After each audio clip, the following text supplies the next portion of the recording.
खबर में दम है। स्वागत है आप सभी का। आपके साथ मैं हूं अभिषेक। वो खबर भी क्या खबर है जिसमें बड़े बड़े बोल आपकी ओर उछाले, भारी भरकम म्यूजिक डाला और एडिटिंग के झोल में आपको उलझाकर मुद्दे से भटका दिया। खबर में दम हो तो ऐसे लंद फंद की जरूरत नहीं पड़ती। वो खबर जो आपकी नजरों से गुजरी जिसमें दम भरने की जरूरत नहीं होती, क्योंकि उस खबर में आप, मैं, हम हैं और इसलिए उसमें दम है। उसमें वो भी है जो समाज के अंतिम छोर पर बैठा है और उस तक सियासत पहुंचने का दावा करती है। आप और हम पहुंचाएंगे उस तक और बात करेंगे हर उस क्षेत्र की जिससे जुड़े हैं हम, कच्ची पगडंडियों की हलचलों से लेकर पक्की सियासत की गलियों तक। तो चलिए शुरू करते हैं। खबर में दम है।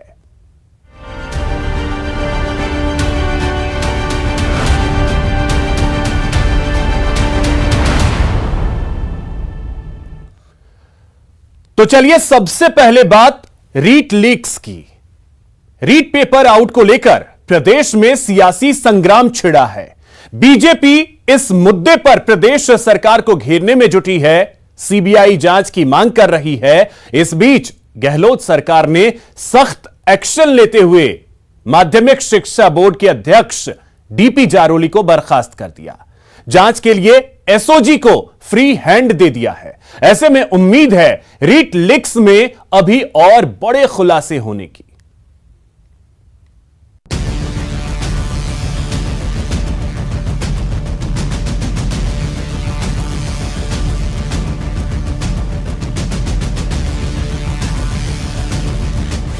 पेपर लीक और सियासत पीक, ये तो होना ही था। रीट परीक्षा को लेकर बीजेपी पहले से सरकार पर हमलावर थी और रही सही कसर एसओजी के खुलासे के बाद पूरी हो चुकी है। मुद्दा मिल चुका है सरकार को घेरने का। सो रीट लीक्स पर सियासत पीक पर है। रीट पेपर आउट पर संग्राम, रीट लीक्स सियासत पीक पर। रीट लीक्स पर बड़ा एक्शन, जारोली नपे, अब किसकी बारी?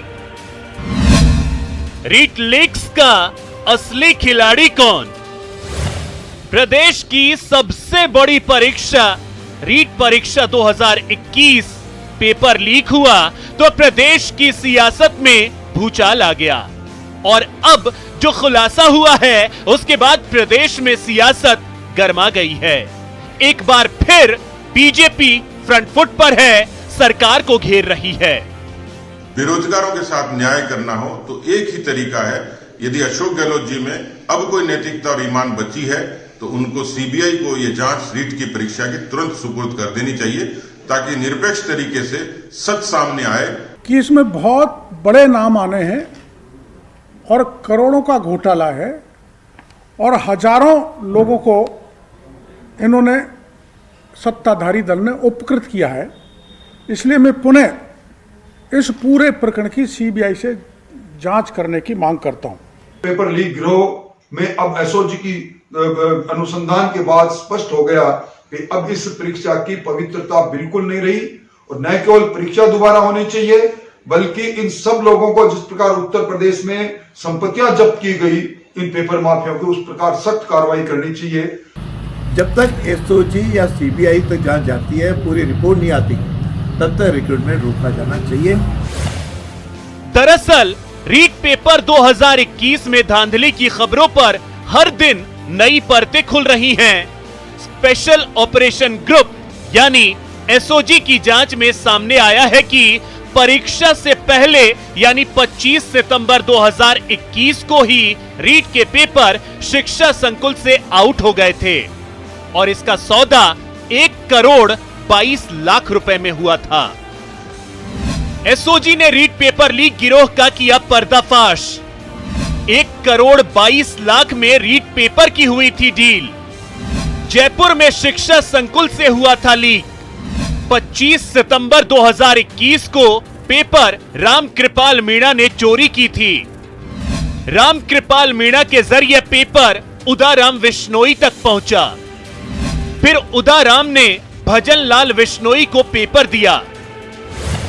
खुलासा हुआ तो सियासत तेज हुई, हंगामा बढ़ा। इसी बीच गहलोत सरकार ने रीट लीक्स पर बड़ा एक्शन लिया। माध्यमिक शिक्षा बोर्ड के अध्यक्ष डीपी जारोली को बर्खास्त कर दिया। साथ ही बोर्ड के सचिव को निलंबित। रीट अभ्यर्थियों को भरोसा भी दिलाया कि उनके साथ अन्याय नहीं होगा। साथ ही साथ सियासी रोटियां सेकने वालों को संदेश भी। देश भर में भर्ती परीक्षाओं में पेपर लीक, नकल और ठगी की खबरें आती रहती हैं। कई बार तो इसकी सूचना भी समय पर नहीं मिलती, जिसके कारण समय रहते कार्रवाई नहीं होती। रीट परीक्षा के बारे में जब से सूचना मिली, तब से एसओजी ने पूरी गंभीरता से जांच की है। राज्य सरकार ने एसओजी को जांच के लिए फ्री हैंड दिया है। जिन लोगों की संलिप्तता पाई गई है, उन्हें गिरफ्तार कर सख्ती से पूछताछ की जा रही है। पूछताछ में आई जानकारी के आधार पर लगातार कार्रवाई की जा रही है। गड़बड़ी, कोताही और कर्तव्य में लापरवाही करने वाले सरकारी कार्मिकों को तत्काल निलंबित कर बर्खास्त करने तक की कार्रवाई करेगी। परीक्षा कराने वाले बोर्ड की जिम्मेदारी तय करते हुए चेयरमैन को बर्खास्त और सचिव को निलंबित किया गया है। राज्य सरकार परीक्षा में गड़बड़ी, कोताही और कर्तव्य में लापरवाही करने वाले हर व्यक्ति पर कड़ी से कड़ी कार्रवाई करेगी। परीक्षा में शामिल किसी भी अभ्यर्थी के साथ अन्याय नहीं होने दिया जाएगा। ये दुख की बात है कि कुछ लोग राजनीतिक रोटियां सेकने के लिए ऐसा माहौल बना रहे हैं जिससे कोई आगामी भर्ती ना हो सके। ये लोग लाखों अभ्यर्थियों के भविष्य से खिलवाड़ कर रहे हैं। राज्य सरकार बजट सत्र में नकल, पेपर लीक आदि के संबंध में कठोर प्रावधानों का बिल लेकर आ रही है। भविष्य में भर्ती परीक्षाएं निर्विघ्न तरीके से संपन्न हों, इसके सुझाव देने हेतु रिटायर्ड हाईकोर्ट जज की अध्यक्षता में उच्च स्तरीय समिति बनाई जा रही है। ये एक ऐसा विषय है जो हजारों युवाओं के भविष्य से जुड़ा हुआ है। इसके ऊपर भाजपा को या किसी भी व्यक्ति को कोई राजनीति नहीं करनी चाहिए। ये राजनीति का विषय नहीं है, बच्चों के भविष्य का सवाल है। एसओजी ने सारा मामला खोलने में लगी हुई है, तो एक बार भी सरकार को धन्यवाद दिया। उनको तो ये कहना चाहिए कि सरकार की निष्पक्षता पे हमें कोई भी शक नहीं है। ये आना चाहिए बीजेपी का बयान। इसमें कुछ लग रहा है क्या आपको? खुल के जब सब कुछ आ रहा है, सब कुछ सामने आ जाएगा और जो दोषी होगा वो जेल चला जाएगा।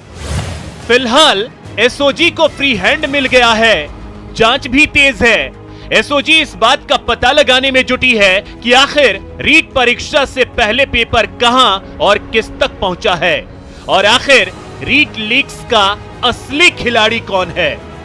फिलहाल एसओजी की तरफ से पेपर लीक को लेकर आने वाले दिनों में कई अहम खुलासे होने की उम्मीद भी जताई जा रही है।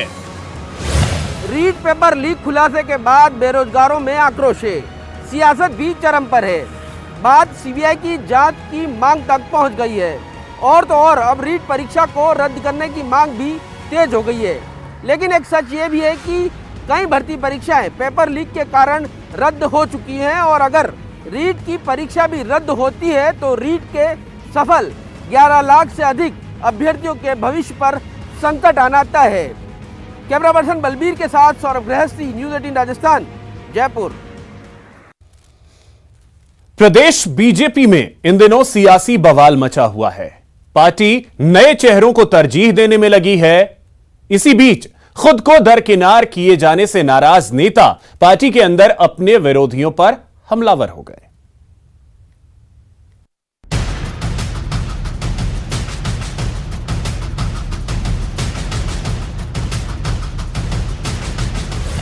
विधानसभा के चुनाव तो अगले साल होने हैं, लेकिन जयपुर शहर भाजपा में अभी से घमासान मचने लगा है। नए चेहरे विधानसभा सीटें तलाशने लगे हैं तो जमे जमाए नेताओं को ये रास नहीं आ रहा। जुबानी जंग तेज हो रही है और बड़े नेता अपने आप को हाथी करार देने लगे हैं और साफ कहने लगे हैं कि उनके इलाके में छुटभैये नेताओं की एंट्री नहीं होगी। क्या अंदरूनी राजनीति की शिकार है प्रदेश बीजेपी? विधायक कालीचरण सराफ के बयान पर बवाल। प्रदेश नेतृत्व ने किया पार्टी में मनमुटाव से इनकार। प्रदेश बीजेपी के अंदर खाने चल रही सियासी हलचल की कहानी शुरू होती है आरएसएस मुख्यालय पर लगे एक पोस्टर से। पोस्टर में मौजूद विधायक कालीचरण सर्राफ की फोटो पर लगा क्रॉस का निशान ये बताने के लिए काफी रहा कि प्रदेश बीजेपी में सब कुछ ठीक ठाक नहीं चल रहा है।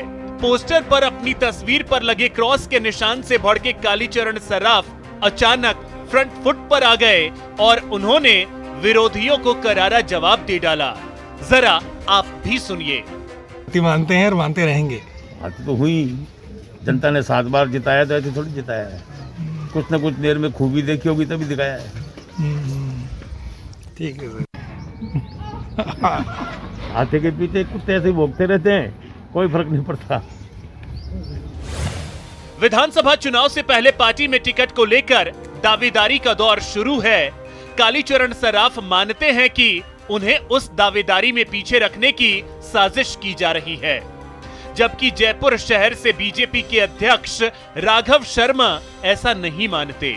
उन्होंने कालीचरण के सवाल पर कहा कि जो अच्छा काम कर रहे हैं उन्हें चिंता करनी ही नहीं चाहिए, जबकि बीजेपी प्रदेश अध्यक्ष पूनिया पार्टी में किसी तरह के मनमुटाव की बात से साफ इनकार करते हैं। तो अगर अच्छा काम कर रहे हैं और इतने साल का उनका अनुभव है तो निश्चित रूप से उनको तो दृढ़ रहना चाहिए। संगठन मजबूत होगा, संगठन गतिमान होगा तो टिकट जिसको भी मिले लाभ उसी को मिलेगा। कहीं छोटी मोटी संवादहीनता के कारण या किसी व्यक्तिगत कारणों से किसी व्यक्ति की अनुपस्थिति वो पार्टी के जन आंदोलन को कमजोर नहीं करती है। वो सामान्य सी बात थी, उसमें कहीं सियासत नहीं है। बीजेपी में चुनाव लड़ने का सपना देखने वाले नेताओं में अभी से जुबानी जंग जारी है, वहीं शीर्ष नेतृत्व सब कुछ सामान्य बताने में जुटा है।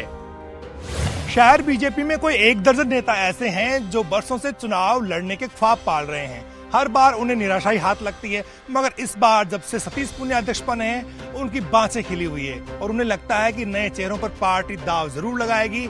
मगर बरसों से अपनी सीटों पर काबिज नेता मैदान छोड़ने को तैयार नहीं है और वो खुद को हाथी कहकर दूसरों को कुत्ता बताने से भी बाज नहीं आ रहे हैं।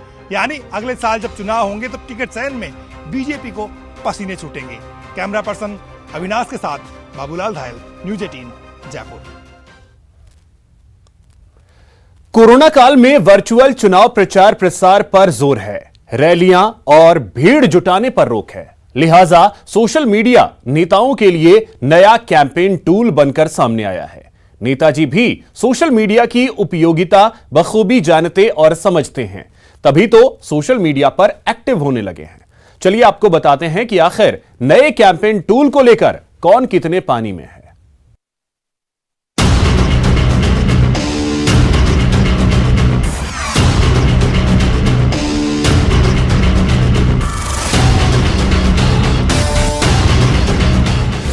जमाना डिजिटल है, लिहाजा नेताजी और सियासी दल भी इस राह पर चल पड़े हैं।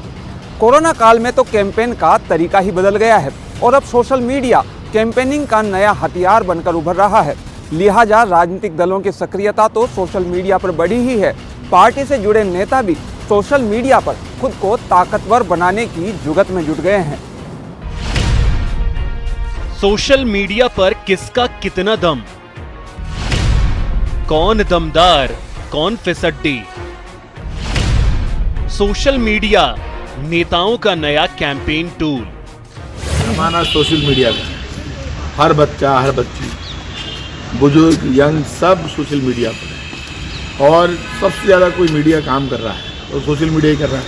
सारे चैनल्स, सारा प्रिंट मीडिया वो भी सोशल मीडिया पे आता है। नया दौर है वर्चुअल चुनाव प्रचार का, क्योंकि 5 राज्यों में होने वाले चुनाव में रैलियों और भीड़ जुटाने पर रोक है। लिहाजा सोशल मीडिया पर ही सियासी जोर है। बात पहुंचानी है, पहुंच बढ़ानी है, लोगों के बीच लोकप्रियता बढ़ानी है तो सोशल मीडिया का मंच ही अब नेताओं की पहली पसंद बनती जा रही है। खासतौर पर राजस्थान में भी नेताओं के बीच सोशल मीडिया पर ताकत बढ़ाने की होड़ सी लगी है। सोशल मीडिया पर सियासी सक्रियता बढ़ी है क्योंकि 2023 में प्रदेश में भी विधानसभा के चुनाव हैं और कोरोना का कहर कब खत्म होगा इसे लेकर ठीक ठीक कुछ कहा नहीं जा रहा है। तो सोशल मीडिया के जरिए प्रचार बढ़ा है और मैं ये मानता हूँ कि ये थीम भी बड़ी है। तो ये जो प्रचार हो रहा है, लोगों तक संदेश सोशल मीडिया के जरिए पहुँचाया जा सकता है, वो पहुँचेगा। आगे के लिए भी एक बड़ी शुरुआत है, तो ये एक लिटमस टेस्ट हो जाएगा पूरा का पूरा। मुझे पक्का विश्वास है कि ये न्यूज़ मीडिया के जरिए लोगों तक संदेश भी पहुँच जाएगा, ये सक्सेस भी जाएगा। सोशल मीडिया एक सही ग्राउंड है, नो डाउट। वो माहौल चुनाव में नहीं बनता सिर्फ सोशल मीडिया के जरिए, जो बनना चाहिए रैली बड़ी मीटिंग से बनता है, लेकिन इससे भी बहुत अच्छा संदेश जाएगा और ये कारगर साबित होगा। अब जरा आपको बताते हैं कि राजस्थान में आखिर सोशल मीडिया पर कौन कितने पानी में है। राजस्थान में सोशल मीडिया पर सबसे ताकतवर वसुंधरा राजे के फेसबुक पर 93 लाख और ट्विटर पर 46 लाख से ज्यादा फॉलोअर्स। अशोक गहलोत के फेसबुक पर 34 लाख और ट्विटर पर 35 लाख से ज्यादा फॉलोअर्स। सचिन पायलट के फेसबुक पर 26,76,000 और ट्विटर पर 36 लाख से ज्यादा फॉलोअर्स। गोविंद सिंह डोटासरा के फेसबुक पर 3,56,000 और ट्विटर पर 11 लाख फॉलोअर्स। सतीश पूनिया के फेसबुक पर 5,89,000 और ट्विटर पर 3,69,000 फॉलोअर्स। गजेंद्र सिंह शेखावत के फेसबुक पर 12 लाख और ट्विटर पर 4,44,000 फॉलोअर्स। हनुमान बेनीवाल के फेसबुक पर 7,80,000 और ट्विटर पर 7,16,000 फॉलोअर्स। भूपेंद्र यादव के फेसबुक पर 10 लाख और ट्विटर पर 4,75,000 फॉलोअर्स। अर्जुन राम मेघवाल के फेसबुक पर 4,95,000 और ट्विटर पर 2,69,000 फॉलोअर्स। कैलाश चौधरी के फेसबुक पर 5,43,000 और ट्विटर पर 1,25,000 फॉलोअर्स। डॉक्टर रघु शर्मा के फेसबुक पर 5,21,000 और ट्विटर पर 4,90,000 फॉलोअर्स। हरीश चौधरी के फेसबुक पर 3,03,000 और ट्विटर पर 1,22,000 फॉलोअर्स। प्रदेश कांग्रेस के फेसबुक पर 9,69,000 और ट्विटर पर 2,65,000 फॉलोअर्स। प्रदेश बीजेपी के फेसबुक पर 10 लाख और ट्विटर पर 6,86,000 फॉलोअर्स। और अब आपको दिखाते हैं कि राजस्थान के मंत्रियों, विधानसभा अध्यक्ष, नेता प्रतिपक्ष और उप नेता प्रतिपक्ष के ट्विटर पर कितने फॉलोअर्स हैं। बीडी कल्ला ट्विटर पर 95,400 फॉलोअर्स।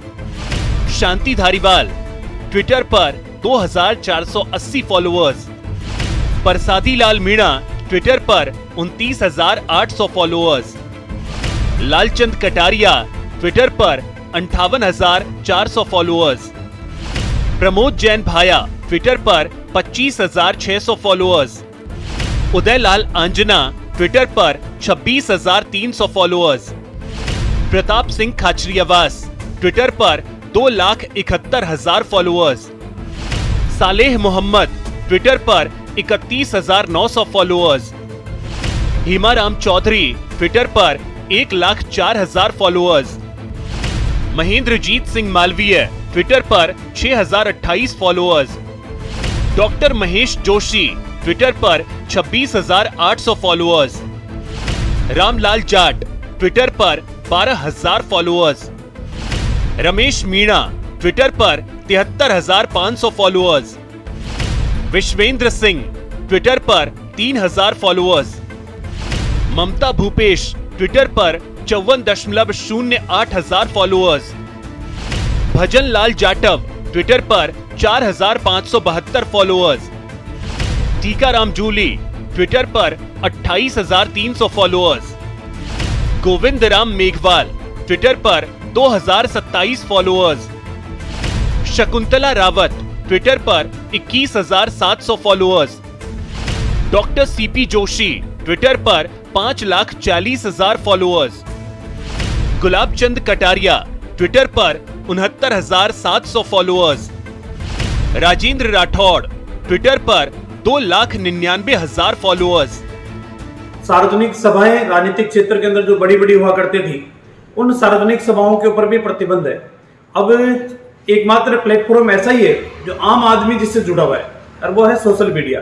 अब सोशल मीडिया के माध्यम से अभिव्यक्ति की आजादी या अपने विचारों को दूसरे लोगों तक पहुंचाने का एक जरिया और एक साधारण जरिया सरल तरीके से आदमी की पहुंच के नजदीक आ रहा है। सोशल मीडिया को और प्रभावी बनाने के लिए सरकारों को भी एक अलग से कानून बनाने की आवश्यकता है। माध्यम कोई भी हो, और आज की तारीख में सोशल मीडिया बहुत ज़बरदस्त माध्यम है। इसके अंदर आप ये नहीं कह सकते कि मैंने ये नहीं कहा। अभी मैं आपके सामने खड़ा होकर बोल रहा हूँ तो मैं डिनाई नहीं कर सकता कि मैंने ये शब्द नहीं कहे, क्योंकि आप सब उसको रिकॉर्ड कर रहे हैं और वो सब एयर हो रहा है। तो इसलिए ये तो बहुत ज़बरदस्त बात है। इसके अंदर तो हर पॉलिटिकल लीडर को, हर पार्टी के कार्यकर्ता, हमारी पार्टी के कार्यकर्ता इसके ऊपर काम कर रहे हैं, और बाकायदा हमारा जो IT सेक्टर है उसके ऊपर काम कर रहा है। सोशल मीडिया की इस ताकत में प्रदेश के कई नेता दमदार तो कई नेता फिसड्डी हैं। कोरोना काल ने काफ़ी कुछ तय कर दिया है कि चुनावी जंग अब मैदान में नहीं बल्कि वर्चुअल प्लेटफॉर्म्स पर लड़ी जाएगी। भविष्य को भांपकर सियासतदानों और सियासी दलों ने अभी से सोशल मीडिया पर अपनी ताकत बढ़ाना शुरू कर दिया है। कैमरामैन बलबीर सिंह के साथ दिनेश शर्मा, न्यूज़ 18, जयपुर। साल 2022 के लिए पद्म पुरस्कारों का ऐलान कर दिया गया। 128 लोगों को पद्म अवार्ड देने का ऐलान किया गया, और इस बार राजस्थान की झोली में 5 पद्म अवार्ड्स आए हैं। मिलिए मरुधरा के उन हस्तियों से जिन्होंने गुमान और अभिमान के पल दिए हैं।